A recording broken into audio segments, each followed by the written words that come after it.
100 minutos pasaron de las 6 y en esta saga interminable de camino al 26 de octubre seguimos entrevistando candidatos. Entre ellos Gabriel Puricelli, que es, ustedes lo conocen, es amigo, @soypuri, muy activo en las redes sociales y candidato a diputado nacional. ¿Cómo le va, Gabriel? Buenas tardes, ¿cómo están? ¿Estás bien? ¿Cómo va la campaña? Ajetreada, pero bien. Ajetreada, pero bien. Pero bien. Está linda la calle para hacer campaña. ¿Se putea menos el político? Tenés uno de cada 20 putea, y por ahí putea muy fuerte, pero en general están más en putear a un político. Hay mucho antimeleísmo en la calle, acá en la capital. Mira, ayer vino Ricardo López Murphy, acá también, como que es candidato, compite con vos para ser diputado nacional por la ciudad de Buenos Aires, y le planteamos esto: che, está difícil hacer campaña en este contexto donde discutir ideas parece utópico casi, digamos, parece un esfuerzo para discutir ideas. Hay que correr, desmalezar todo lo que tiene que ver con los escándalos del gobierno. Bueno, estaban hablando de los Martín Fierro recién, y uno de los Martín Fierros a programa periodístico lo recibió un programa que a mí me sorprendió enterarme que era considerado periodístico. Eso de alguna manera te da el ambiente en el que se discute, y obviamente tenemos un presidente cuyo principal pedigree es haber sido panelista. Después lo adornó con otras cosas, con una jerigonza que habla, que pretende ser un saber económico que prácticamente nadie le reconoce en la academia, pero el ecosistema está complicado para la discusión de ideas, sobre todo en el ambiente mediático y de redes, porque, volviendo a lo que decía antes, la calle está linda para hacer campaña, y en la calle hay algo de escucha y algo de oportunidad de intercambiar algunas cosas sobre los hechos y no solo sobre las opiniones de los otros. Ahí está cerrando Atauche el debate sobre los vetos. Se están debatiendo, se vota en instantes nada más, lo que tiene que ver con el veto a la ley de emergencia pediátrica y el veto a la ley de financiamiento universitario. Digamos, discutir qué se va a hacer ahí a partir del 10 de diciembre tendría que ser lo importante, pero estamos discutiendo todas otras cosas: si Esper se baja o no se baja de su candidatura, si hay vínculos de narcotráfico, la geopolítica general de la Argentina, el viaje de urgencia de Caputo mañana a Washington. Digo, y tomo esto que está pasando ahora para hacer referencia a un tuit tuyo de hoy, que dice: en estos instantes de vértigo, no se olviden de que los ferreteros, decís, como los de Provincias Unidas, con los de Provincias Unidas a la cabeza y el Calabrés, están dispuestos a rescatar a los copitos. Eso pasa no solo con los copitos en este caso, sino también con las herramientas que le dan al gobierno permanentemente, arrancando por la ley bases. Así es. Bueno, de alguna manera el movimiento ciudadano que hemos organizado para estas elecciones parte un poco de ahí, ¿no? Que es un gobierno al que hay que volver a ponerlo en la senda constitucional. La senda constitucional es la senda de la división de poderes, es la senda de un Congreso que tiene derecho a dictar leyes y un Ejecutivo que tiene la obligación de aplicarlas, cosa que de manera inédita estamos viendo que este Ejecutivo se niega a hacer.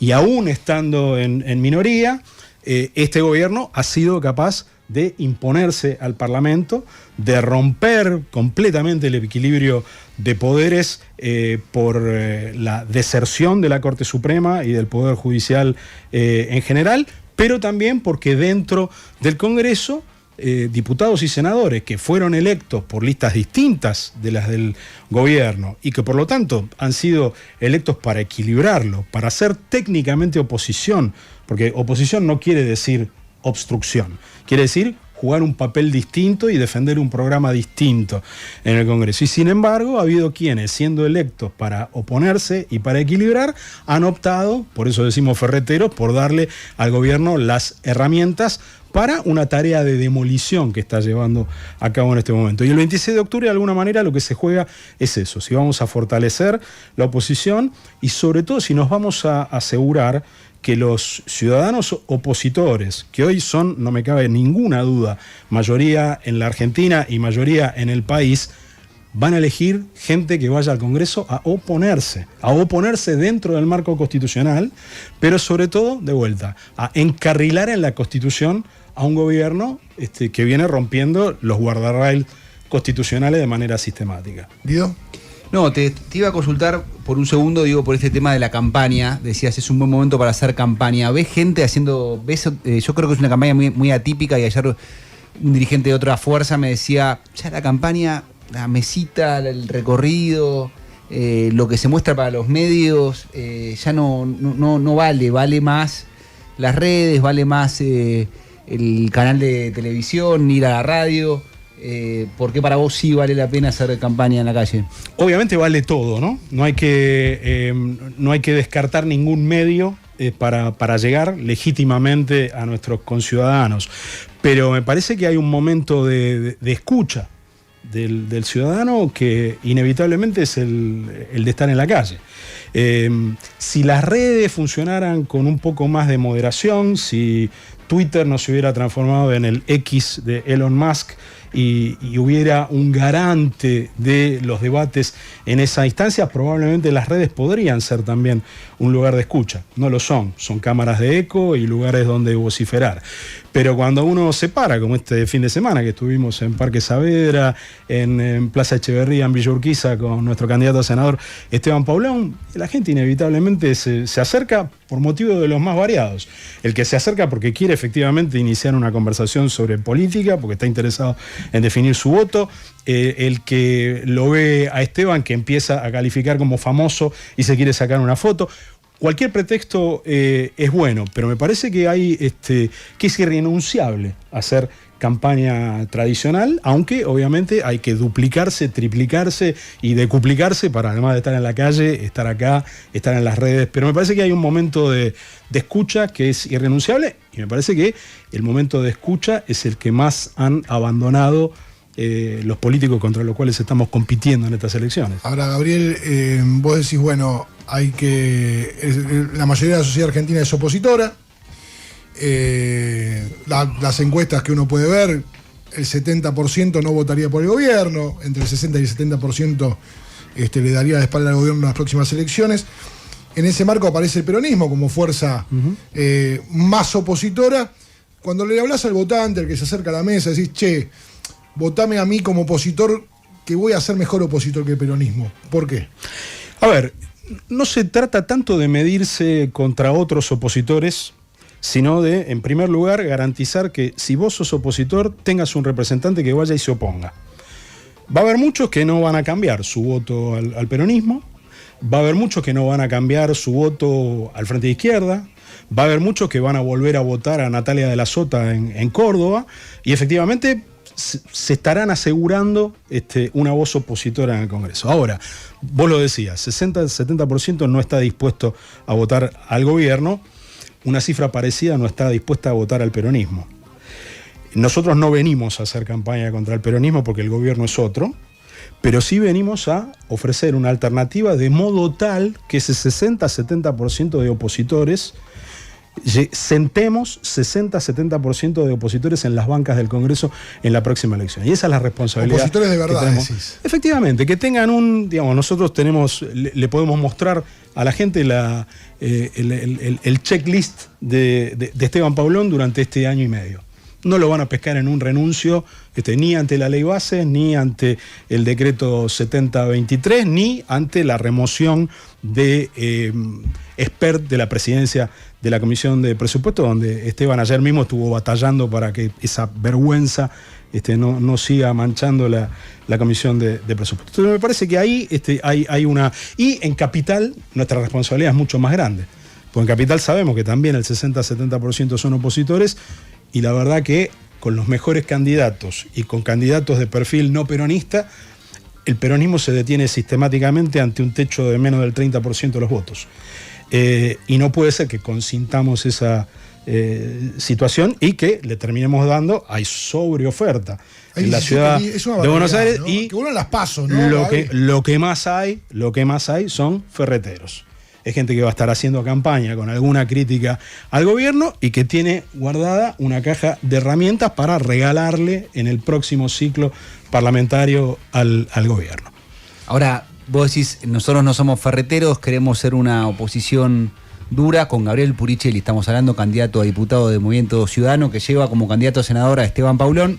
Puricelli, candidato a diputado. Decís, no somos ferreteros, queremos ser una oposición dura, ponele, ¿no? ¿No hay ningún proyecto del gobierno o ningún problema que el gobierno señale que te parezca una discusión válida? Hay problemas que el gobierno ha señalado que son válidos. Efectivamente, hay cosas que son el elefante en la habitación del déficit fiscal. De ninguna manera nosotros vamos a decir, no, esto es una pavada y no hay que discutirlo. No, todo lo contrario, nosotros creemos que hay que discutirlo.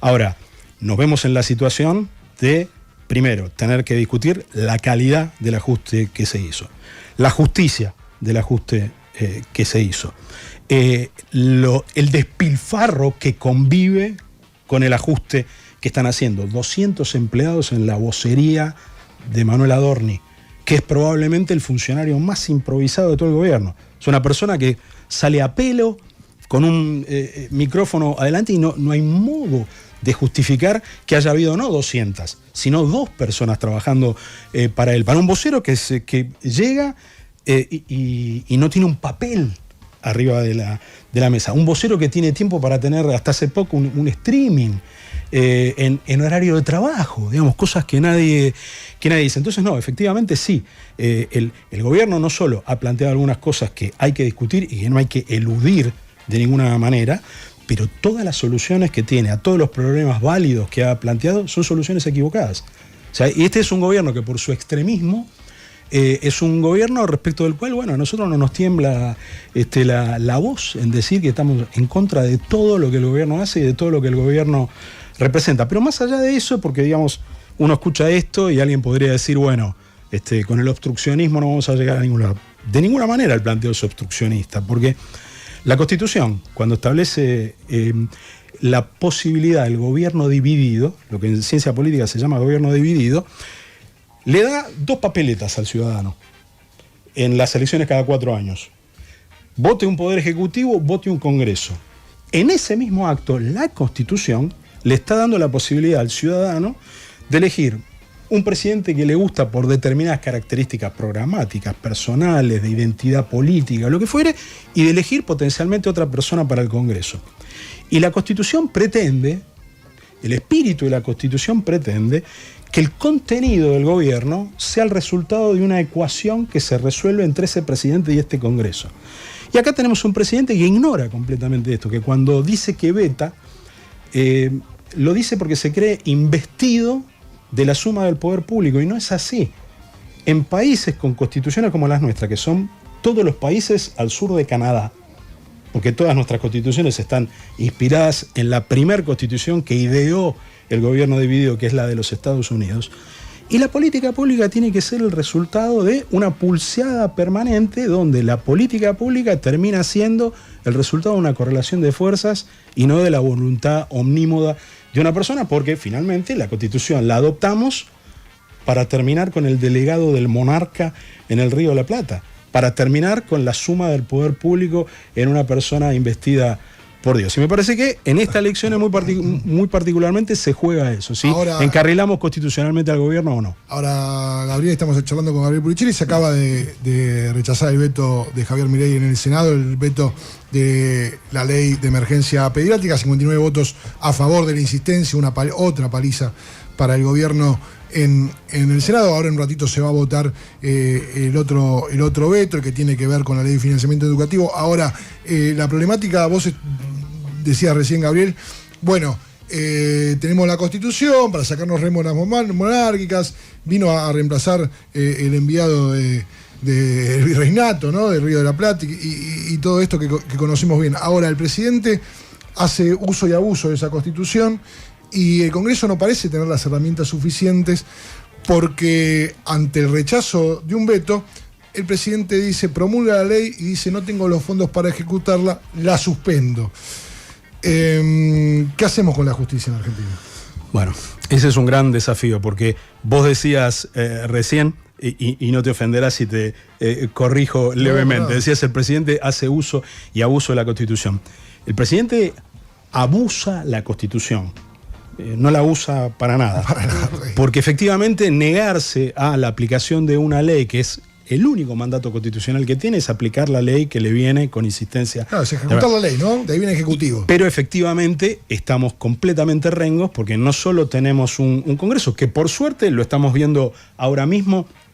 Los ferreteros están pensando las cosas dos veces y le están sacando las herramientas al gobierno. Bienvenido sea. No les creemos como para reelegirlos, pero bueno, mientras estén allí, bienvenido sea que voten en contra. Pero estamos cojeando del lado del Poder Judicial. O sea, el silencio de la Corte Suprema, del Ministerio Público y de los jueces inferiores respecto de delitos evidentes que se cometen a la luz del día es gravísima. No debería ser necesaria ni siquiera la denuncia penal que tuvo que hacer Esteban Paulón para que la emergencia en materia de discapacidad entre en vigencia. Y estamos, aún con la denuncia presentada, todavía no hay acciones inmediatas. En un país donde a veces se le otorgan cautelares a empresas de tabaco para que sigan haciendo negocios en cuestión de minutos, no podemos lograr que haya un fiscal del Ministerio Público, que haya un juez de cualquier corte que fuera, que le señale al gobierno: señor, usted se ha salido de la senda de la Constitución. Ahora si la gente te acompaña, el 10 de diciembre vas a estar sentado en una banca. Si la candidatura de Espert no cae por razones de público conocimiento, estará sentado junto a vos. ¿Puede asumir Espert en estas condiciones? ¿Puede ser candidato? ¿Puede asumir? ¿Hay inhabilidad moral? Para mí es claro que están configurados los elementos de inhabilidad moral, sobre todo después de la confesión pública que hizo de que efectivamente había recibido esos $200.000. No, eso dijo que UNITE, el partido por el cual él fue candidato, lo había recibido. Lo dijo frente a una requisitoria periodística bastante amigable, pero digamos, acá ya hay una confesión, digamos, y a confesión de parte, relevo de prueba. En cualquier caso, políticamente resulta no solo ventajoso para la oposición que él siga siendo candidato, y no es que lo esté promoviendo, simplemente estoy frente al hecho de que no se baja y está. En definitiva, es la cara más representativa del gobierno. Porque La Libertad Avanza no solo llegó a José Luis Espert de primer candidato a diputado, primero de 35, ¿no? O sea, no primero de 2 o 3. En una lista de 35 y sus suplentes, el mejor que tenía para poner fue el señor José Luis Espert. Y en la provincia de Río Negro lleva de candidata al Senado a Lorena Villaverde. Sí, entonces digo, otra acá de las es un modus operandi, digamos, por no entrar en la conversación respecto de los sucesivos blanqueos. O sea, los blanqueos a quiénes benefician, entre otros, pero en primerísimo lugar, a quienes están haciendo el lavado de dinero para los narcotraficantes que están matando a nuestras mujeres. Bueno, ahí no zafa ningún gobierno, ¿no? Por lo menos de los últimos... ¿De blanqueo decís? Sí, de blanqueo, ¿no? De la herramienta de blanqueo. No digo lo que dice Gabriel Puricelli, que va un paso más y asegura que lavan activos los narcotraficantes, ¿no? Se supone que hay herramientas para... Se supone que hay herramientas para evitarlo. Cuando funciona la unidad de información financiera, cuando funcionan tantas cosas que hoy no están funcionando, sí, hay herramientas para limitar el beneficio de los blanqueos para los narcotraficantes. En condiciones de desgobierno como las que vivimos actualmente, bueno, un gobierno que no puede ponerle chapas patentes a los autos, algo que inédito en la historia argentina, ¿no? Gabriel, recién Agus te preguntaba a partir del 10 de diciembre, ¿no? El nuevo Congreso ya confeccionado con los nuevos integrantes y estos 2 años que quedan de mandato de Javier Milei. ¿Qué cosas ustedes podrían acompañar desde el Congreso? ¿Y qué cosas decís, no, esto es un límite, no podemos acompañar nunca, como puede ser el Garrahan, la emergencia en discapacidad? Bueno, todos los vetos que se están rechazando en este momento constituyen líneas rojas que no hace falta decir que nosotros nos opondríamos a cualquier cosa que vaya en contra de esas prioridades.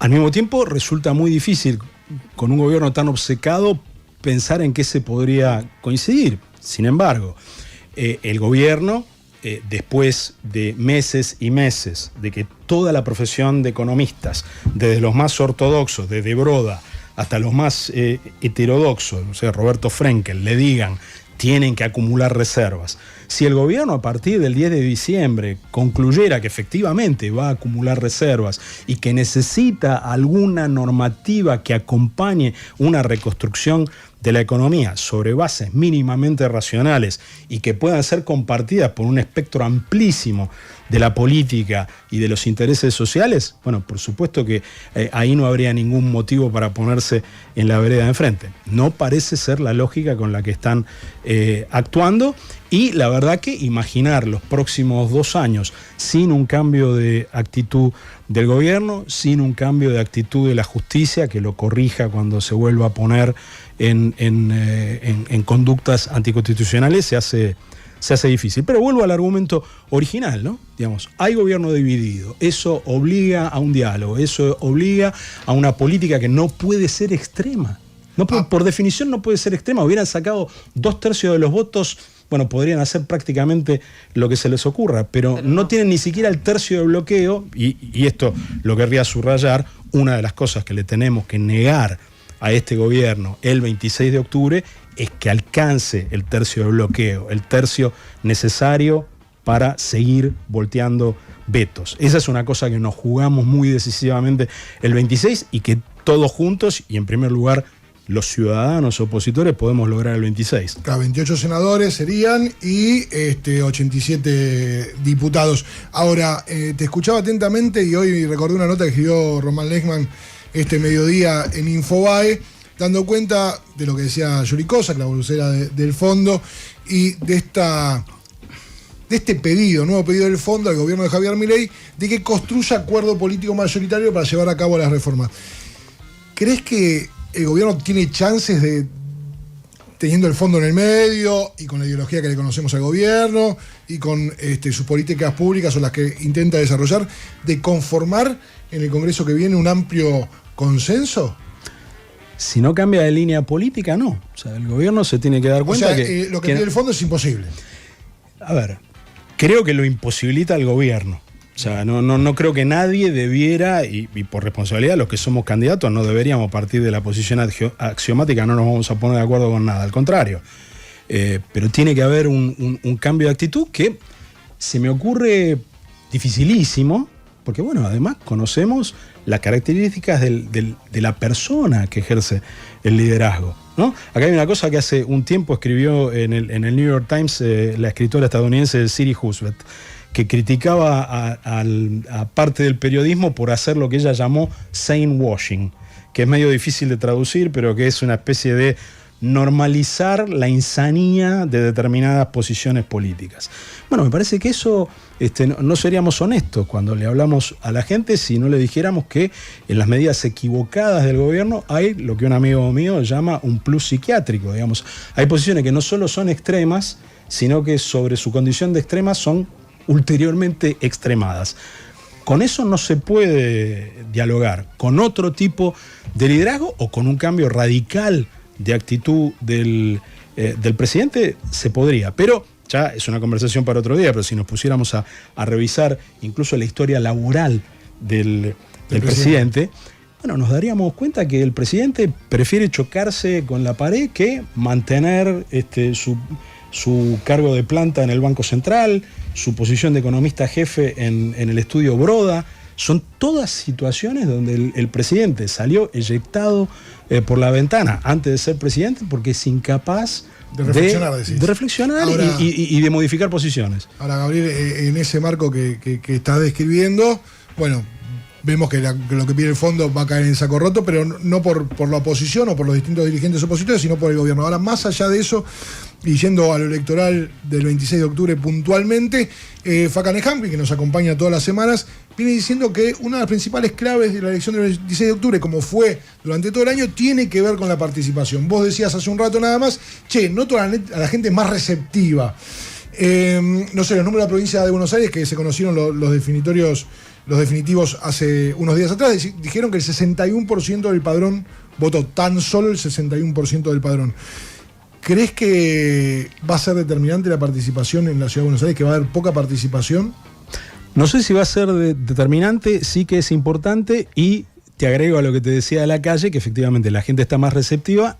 Entre la gente que está receptiva, te encontrás también con la gente que, siendo receptiva y estando muy abierta a una conversación muy, muy relajada e incluso profunda en algunos casos, al final la conversación te dice, no pienso ir a votar. O sea, eso está. Ahora, en un escenario de crisis como el que estamos viviendo, institucional, política, económica y social, ¿qué tan peligroso ves que la gente no quiere ir a votar? No, efectivamente es peligroso porque abre la puerta frente a liderazgos con tendencias autocráticas como las que tenemos, a que relativice la legitimidad, por ejemplo, de quienes nos oponemos, ¿no? Porque tranquilamente, si vota el 50% del padrón, los que nos sentemos en el Congreso, bueno, vamos a tener esa vulnerabilidad de que nos digan a quién representás. Es de todas maneras un argumento tramposo, porque efectivamente en las condiciones que está vigente la libertad de votar en Argentina, finalmente, aún con baja participación, la representatividad de quienes sean electos es plena, porque la persona que renunció a votar no fue obligada a hacerlo. Pero efectivamente, cuando los gobiernos democráticos necesitan legitimidad, y sobre todo gobiernos democráticos, ya más allá de esta elección, como los que nos imaginamos desde la izquierda democrática, son gobiernos que tienen que impulsar reformas muy radicales y muy importantes, y que para eso necesitan gran legitimidad, porque las reformas pisan muchos callos, y la única manera de que aquellos que sienten el dolor del callo acepten determinadas reformas es si el gobernante tiene una gran legitimidad. Y ahí, bueno, tenemos todos una responsabilidad. Nosotros creemos con el Movimiento Ciudadano que también contribuyendo con una mayor variedad de la oferta opositora, vamos a contribuir, así sea de manera incremental, a que haya más gente con ganas de votar. ¿Y qué onda los jóvenes? Es un mix, hay de todo. Bueno, estamos empezando a recibir en estos días, y es una cosa que tengo mucho entusiasmo por aceptar las invitaciones de debates organizados por centros de estudiantes secundarios. Obviamente en los colegios hay muchos ciudadanos que votan, se vota a partir de los 16 años. Es increíble eso. Pero yo creo que hay un mix ahí. Creo que hay que prestarle muchísima atención, porque una parte siempre minoritaria pero muy significativa de jóvenes, y sobre todo de jóvenes varones, acompañó a Milei en el 2023, y Pablo Semán, que hace sistemáticamente análisis cualitativo muy profundo de esas realidades, viene diciendo que es uno de los de las franjas de voto donde Milei está perdiendo más en estos días. Tenemos que hacer un gran esfuerzo, no solo por ganar esos votos, desde ya, no sería honesto si dijera que no estamos en esa competencia para ganar votos, pero seríamos muy irresponsables si no le prestáramos mucha atención a esa frustración que acompañó el voto a Milei, a esa frustración que se vive después de que Milei no haya hecho nada de lo que prometió. Digamos, una realidad muy frágil. Van a ser la parte mayoritaria de la ciudadanía en poco tiempo, cuando algunos de nosotros más mayores ya no estemos, y la verdad hay que prestarles mucha atención. Gabriel, gracias por haber venido. Muchas gracias por la invitación. Ahí está Gabriel Puricelli, candidato a diputado nacional por el Movimiento Ciudadano en la ciudad de Buenos Aires. 45 minutos pasaron de las 6 de la tarde, hasta las 7 vamos. 89.9 Radio con Voz.